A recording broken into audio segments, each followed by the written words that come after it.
myself is because I learned that African people in general tend not to understand warfare. And many of us think that if we don't see bombs dropping around us, that we're not at war. When you study military science, one of the first laws that you learn, whether you're looking at African strategists, whether you're looking at Sun Tzu, whether you're looking at Machiavelli, whether you're looking at modern warfare, one of the first rules of military campaigns is to try to take your victim by surprise and, if possible, subdue them without them even being consciously aware that they are being subdued. That's black people, because we fail to recognize that we're at war, and because we don't fight back, we tend to think that we're not at war because we're not fighting back. You're still at war. Politics is war. Miseducation is war. Mass incarceration is war. Economic castration is war. You are at war. And war has been declared on African people not only since our first encounter with the European, but even especially since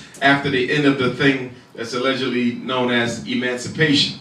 In 1865, zero population growth was one of the first acts of the United States Congress to prevent the increase in black population. And that is why when you look at our numbers here, in this particular geopolitical reality, you see that we've never gotten higher than 12 to 18% of the body politic. Now, when so-called slavery ended, we were about 3 million in 1865. Now you're 40 million.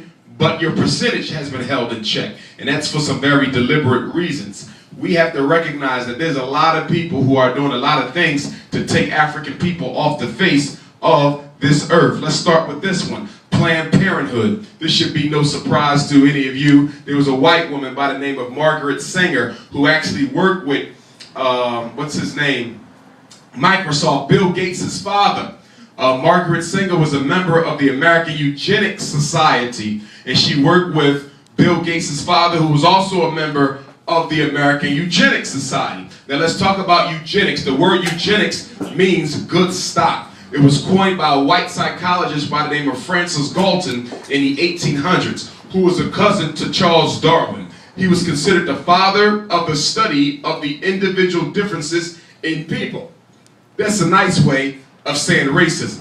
In other words, proving that white people were superior to black people, which he could not prove. They simply fabricated the evidence. But it was Francis Galton who said that, you can actually measure objectively the intelligence of an entire group of people. And so eugenics grew out of his belief that black people were a contaminated group who were inferior to Europeans, and if allowed to repopulate, could threaten the superior gene pool of white people. So whenever you see the word eugenics, although it means good stock, he's talking about the selective breeding of white people and the selective extermination of blacks. Eugenics is a child of psychology. Why is that key?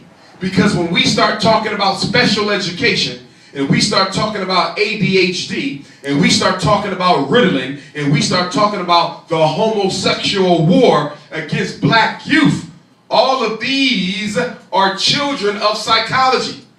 And psychology is a child of eugenics.